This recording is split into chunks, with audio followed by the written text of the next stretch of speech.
Jim Trotter from the NFL Network was on the ground out there in Canton, Ohio. Did you get a little misty seeing Charles Woodson sing to his mom up there on that stage, Jim? I don't know that I got misty, but you get goosebumps.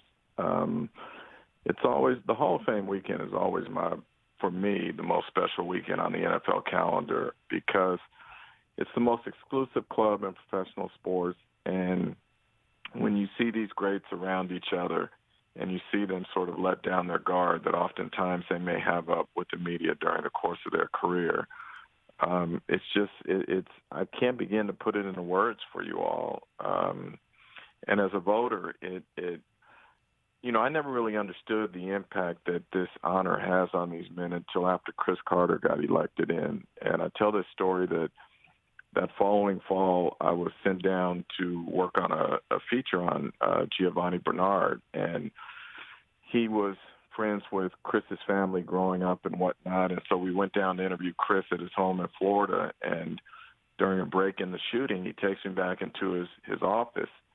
And on the desk in his office is a photo album from that weekend during the Hall of Fame ceremonies when he was inducted. And as he talked about it, his eyes started to well up and tears started to fall. And you just realize what that honor means to them, no matter what these men have accomplished on the field and that sort of thing.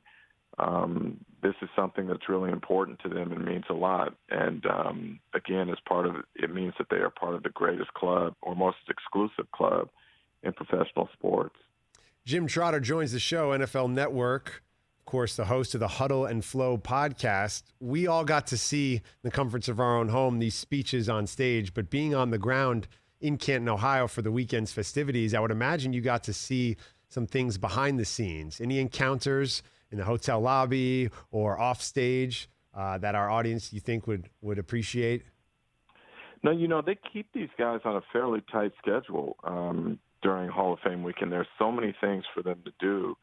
And actually, it's almost like these guys need a vacation when it's over because it's actually kind of a grind. It's a pleasant grind, but it's a grind where there are so many functions and different things that they have to attend. So, the best part for me is kind of after these guys get inducted in when they come back. And now they can really just kind of kick back and enjoy the weekend. And you may see them on a golf course, or you may see them, out at dinner or something like that, or at one of the parties that the inductees are throwing. And you can just have honest conversations about things that maybe they wouldn't open up about when they were playing. And so I enjoy those moments. And, it's funny, I live out here in San Diego, and one of the guys who lives out here is Damani Dawson, the Steelers Hall of Fame center. And we both like to golf, so we'll try and get together a couple times a month. And just to be able to spend time with these guys and to see that human part of them where, you take the helmet off and you learn what they're really about. I wish everyone could do that. Well, it's incredible to see them, like you said, have those human moments be shared on a big stage like that. But it's also incredible to see the appreciation for family. And you hear how Kurt Warner was thinking of, giving it all up because it was too much of a toll on his family. Walk us through sort of just the importance of family to these guys. You spend so much time with Hall of Famers. You're a Hall of Fame voter. When you hear Peyton get up there, start crying, mentioning his dad, just the family that goes into supporting the football dreams of all these players. Yeah, the thing is, these guys don't make it alone. And so when you heard Jimmy Johnson say that he never had an opportunity to see his sons play youth football, and I shouldn't say never had an opportunity, but never took the opportunity to see them play youth football because he said he wanted to outwork everyone and to realize later what that meant to him and what he had missed out on.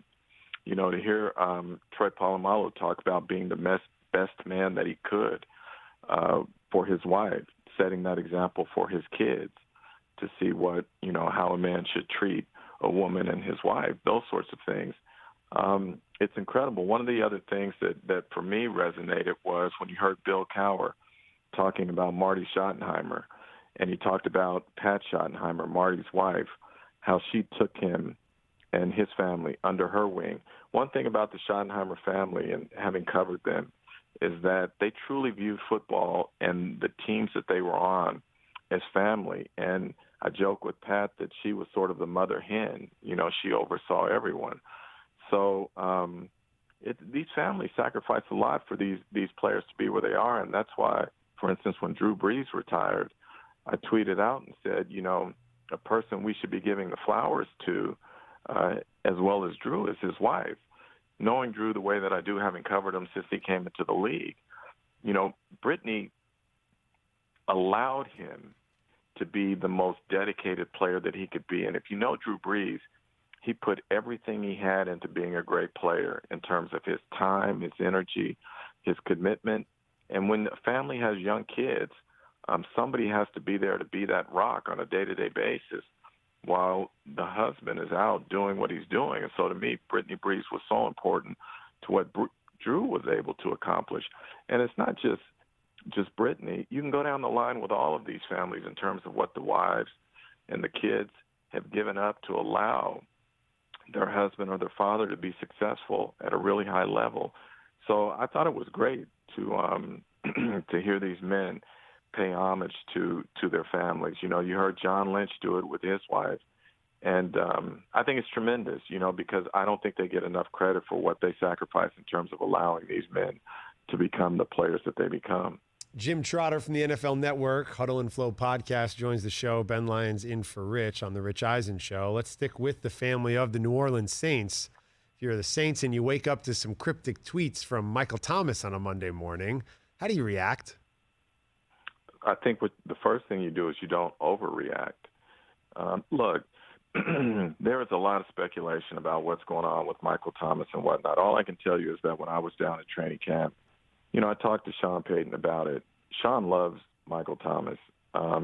He knows that he's a sensitive individual. He can be an emotional individual.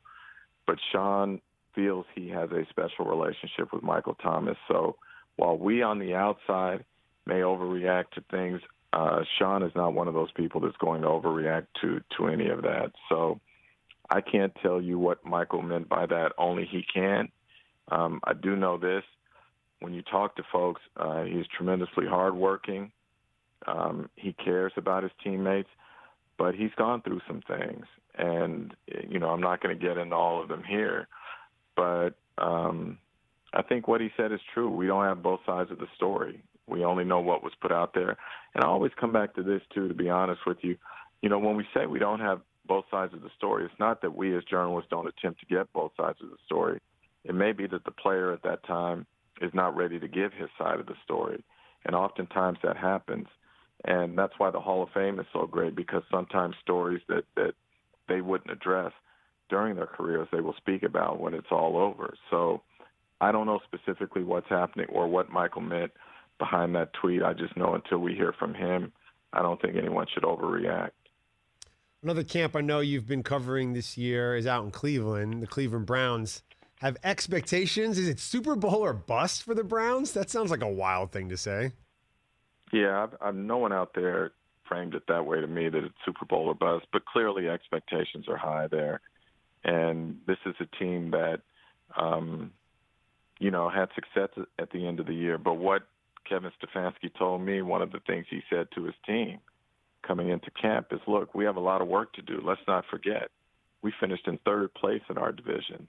You know, so we've got two clubs in our own division that are ahead of us. So there's work to do. And then you look at the fact that defensively, they could have potentially 9 new starters. How quickly will it take for all of these players to assimilate and to gel and to become the unit that they want to become? What I do know, a positive sign, the first day of training camp when they put on pads, you're talking about a defense with so many new faces matching up against an offense that returns virtually everyone. And the defense wreaked havoc that day. So that is a positive for the Browns going forward. It doesn't mean anything, but yet at the same time it does mean something in terms of what the potential of this unit can be. Andrew Berry, their GM, did a tremendous job in terms of going out and getting the type of players that they feel they need to be successful defensively.